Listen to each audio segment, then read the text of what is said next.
Welcome to the quantum signal. If you're hearing this right now, this is not an accident. It means you're closer to the truth than you realize, and what you're about to discover can permanently change how you see God, reality, and yourself.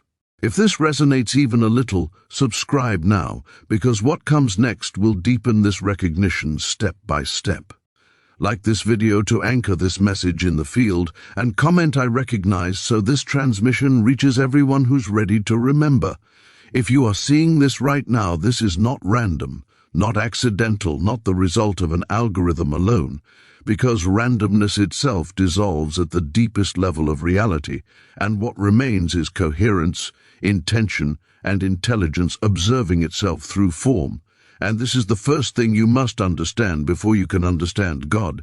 Nothing truly meaningful ever happens by chance, especially not recognition, especially not remembrance, especially not this moment, because the moment awareness recognizes itself, the universe bends inward and listens, and that is what is happening now, here, through you, as you, because God is not something you are about to learn about. God is something you are about to remember as the very field that is seeing, hearing, and sensing these words into existence.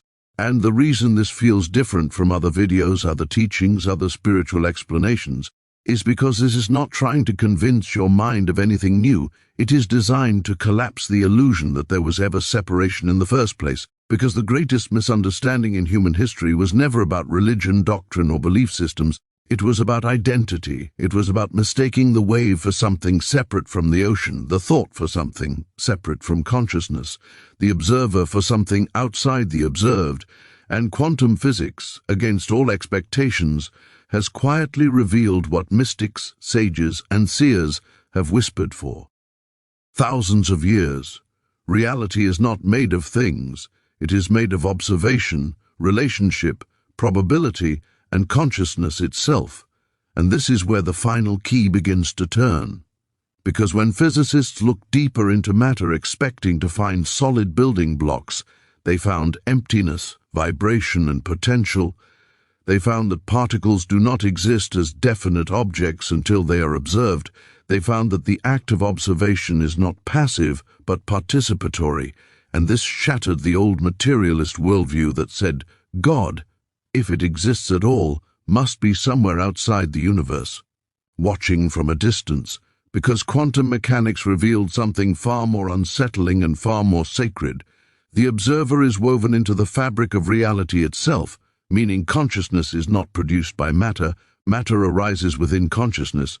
And when this truth is allowed to land not just in your intellect but in your being, something irreversible begins to happen, because you realize God is not a distant creator, not a bearded figure in the sky, not an external authority judging from above. God is the unified quantum field of infinite potential from which all forms arise and into which all forms dissolve.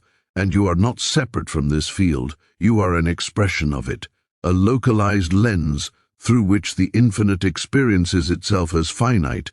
And this is why spiritual language has always struggled. Because how do you describe the eye seeing itself? How do you explain the ocean to a wave that believes it is only water shaped like a wave?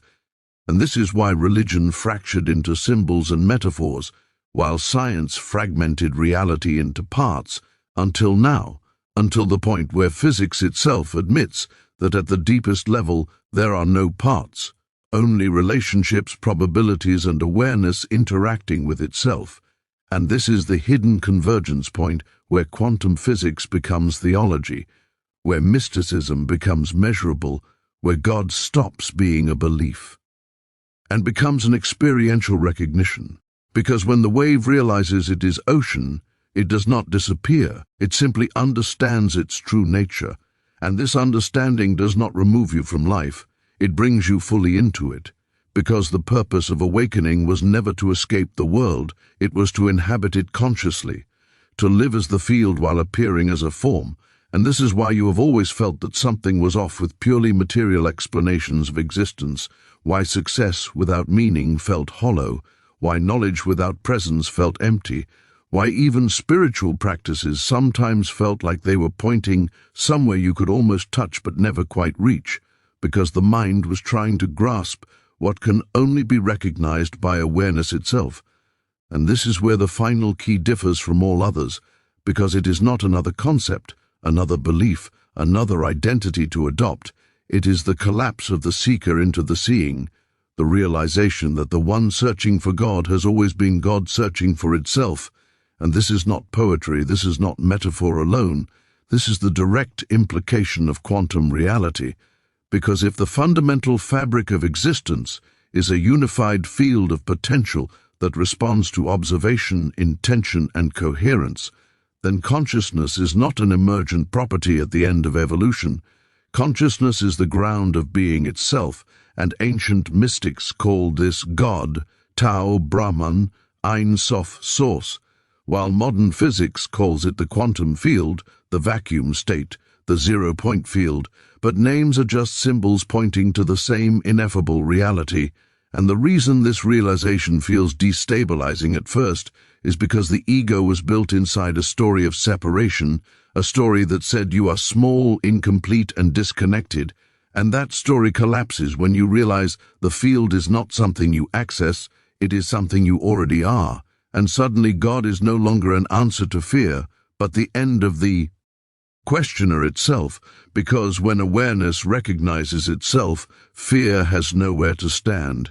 Guilt has no authority, unworthiness dissolves, and responsibility deepens, because if you are the field experiencing itself, then every thought, every intention, every emotional pattern is not private. It is a modulation of the field, a tuning of the infinite into form, and this is why spiritual traditions always emphasized purity of heart, clarity of intention, and inner alignment, not as moral rules, but as technologies of coherence, long before science had language for it.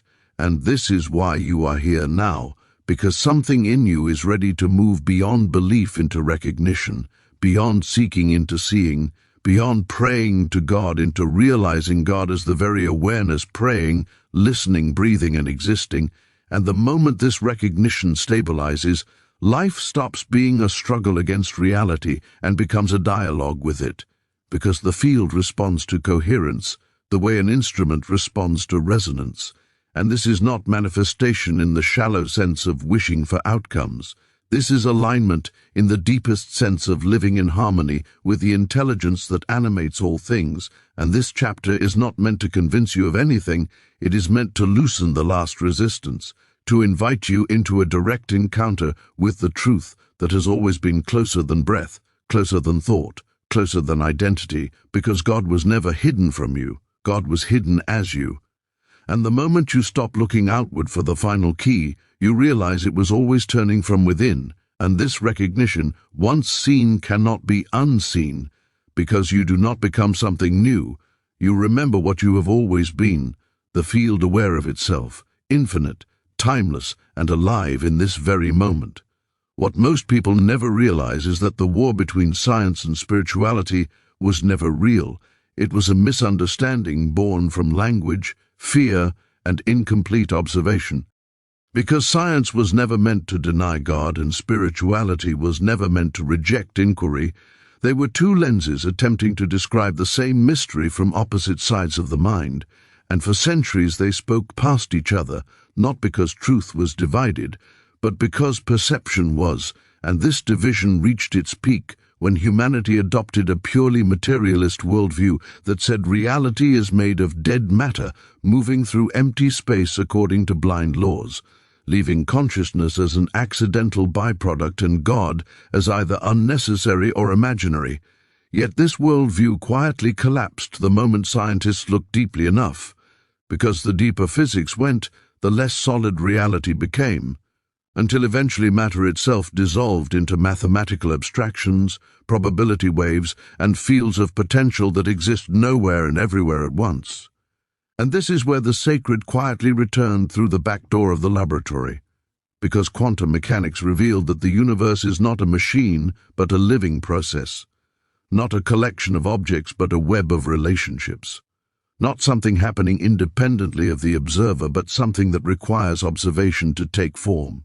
And this single revelation alone overturns centuries of assumptions, because if reality requires observation, then consciousness is not inside the universe is inside consciousness, and suddenly the ancient spiritual claim that God is omnipresent, omniscient, and omnipotent stops sounding mythological and starts sounding like a precise description of the quantum field itself, a field that exists everywhere at once, contains all information, and expresses infinite creative potential through collapse into form. And when mystics said God speaks the world into existence, they were not being poetic, they were describing the way intention, awareness, and coherence shape probability into experience, long before mathematics had the symbols to describe it.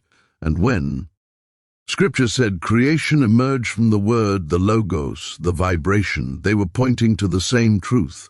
Modern physics now confirms at the foundation of reality is oscillation, frequency, resonance, not solid matter. And this is why every spiritual tradition independently discovered sound, breath, mantra, and vibration as sacred technologies, because they were interacting directly with the fabric of the field, even if they did not call it quantum. And this convergence is not accidental. It is the inevitable outcome of inquiry reaching its own limits and looping back on itself, because when science asks the deepest possible question, what is reality made of?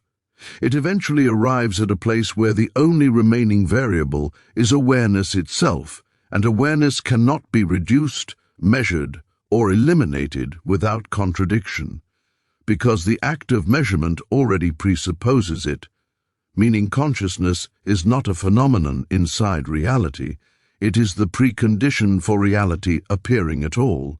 And this is the moment where God stops being a hypothesis and becomes unavoidable, not as a supernatural being intervening from outside, but as the very intelligence through which the universe knows itself. And this is where many people resist, because the ego wants God to be something external it can obey, argue with, or reject. But the quantum revelation removes that distance. And distance was the last refuge of denial, because if God is the field, and you are an expression of that field, then separation is not just false, it was never possible. And this realization can feel destabilizing because it dissolves the old hierarchy where humans were small and God was far away, replacing it with a far more demanding truth. You are responsible for the quality of consciousness you bring into the field.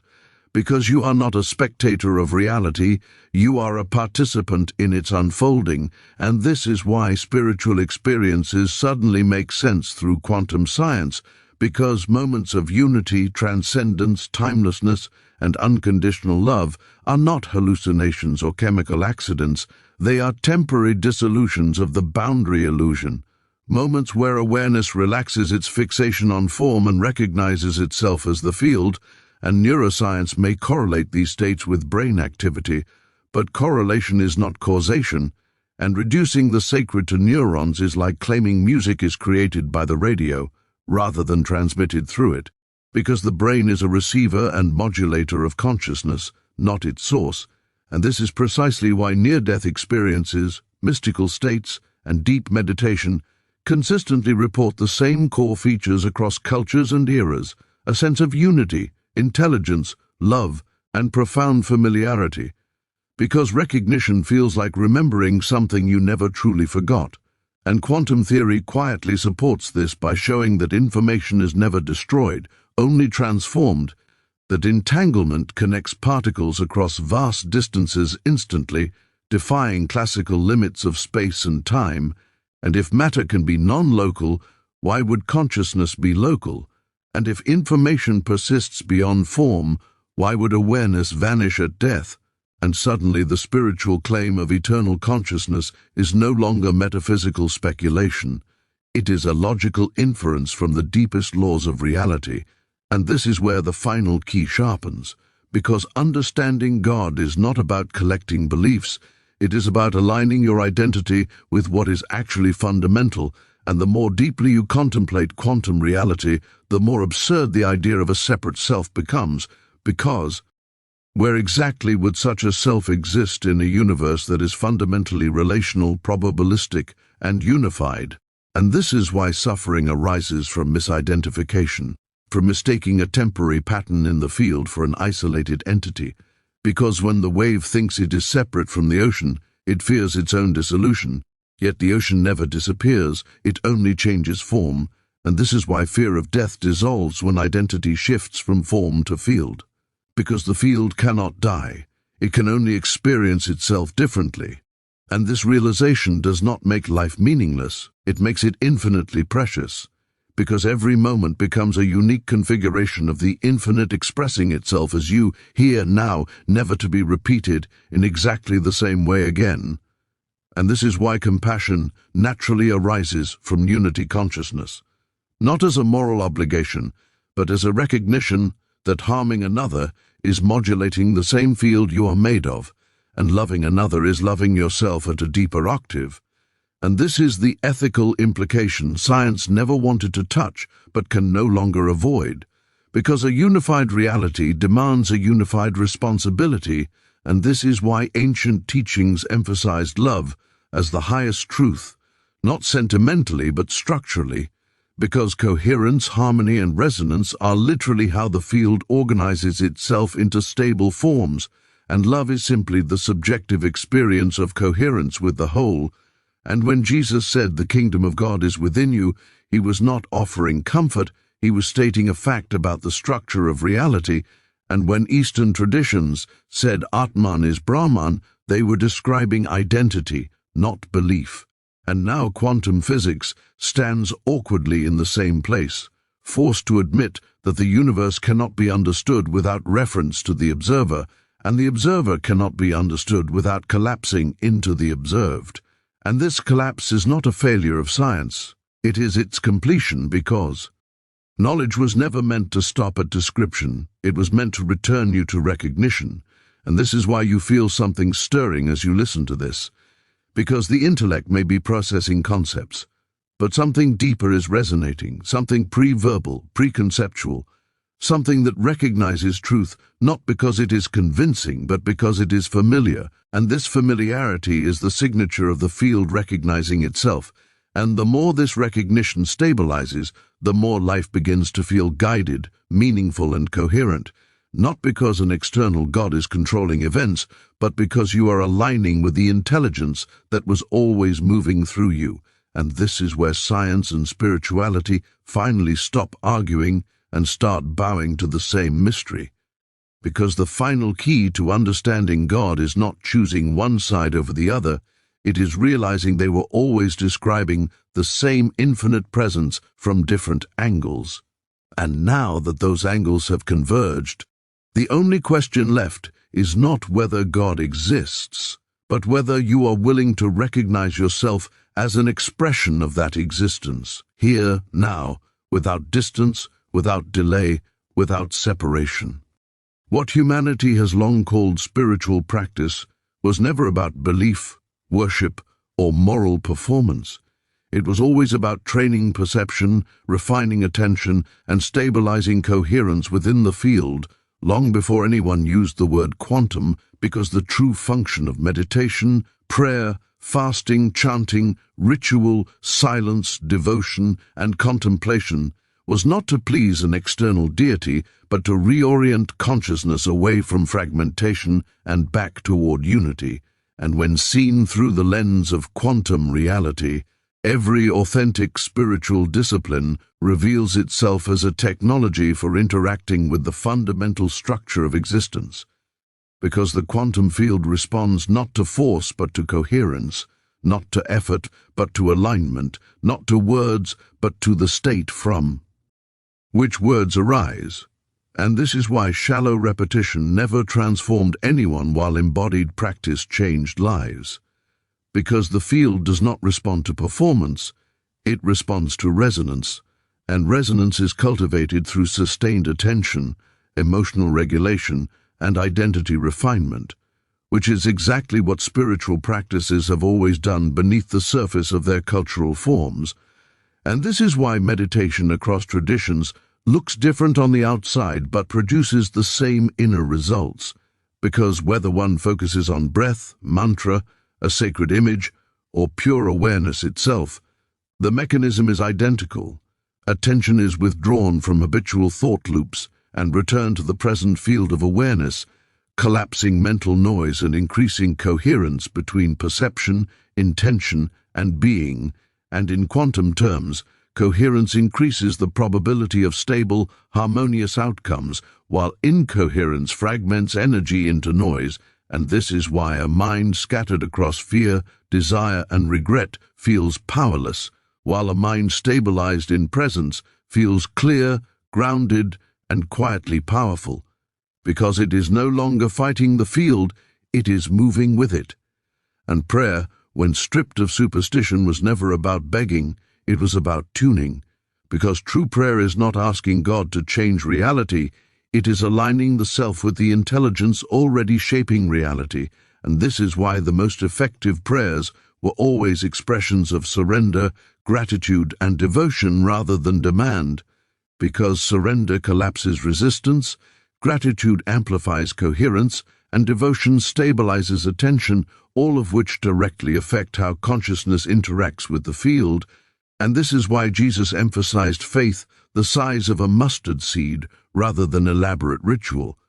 Because faith, in its original sense, was not belief without evidence. It was trust, coherence, an unbroken alignment between inner state and outer intention, and when this alignment is present, reality reorganizes effortlessly, not magically but lawfully, because the field naturally amplifies coherent signals. And fasting, which modern culture reduced to deprivation, was never about punishment of the body, it was about reducing sensory noise. Because when the constant demand of consumption quiets, attention turns inward, hormonal systems reset, and perception sharpens, allowing awareness to recognize itself more clearly, and silence, which many fear, was always a portal. Because silence is not the absence of sound, it is the absence of interference, and when interference drops, the underlying signal becomes obvious, and that signal is the field itself, alive, aware, and present. And ritual, which modern minds often dismiss as primitive, was a way of encoding coherence into movement, symbol, and rhythm. Because the body is not separate from consciousness, it is an interface through which the field expresses, and when movement, breath, sound, and intention are synchronized, the entire system enters resonance, and resonance is the language of the quantum field, and this is why sacred geometry, altars, temples, and mandalas appear across civilizations. Because geometry is not decorative, it is structural, and certain ratios and patterns mirror the way the field organizes energy into stable forms, making them powerful anchors for attention and coherence. And this is why even modern physics uses symmetry and geometry as guiding principles, because beauty and truth converge at the deepest levels of reality.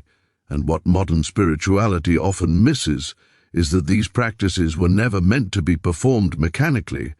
They were meant to be inhabited, because without recognition of the field, practice becomes empty repetition, but with recognition, even ordinary life becomes practice, because walking, breathing, speaking, and listening all become ways the field experiences itself consciously.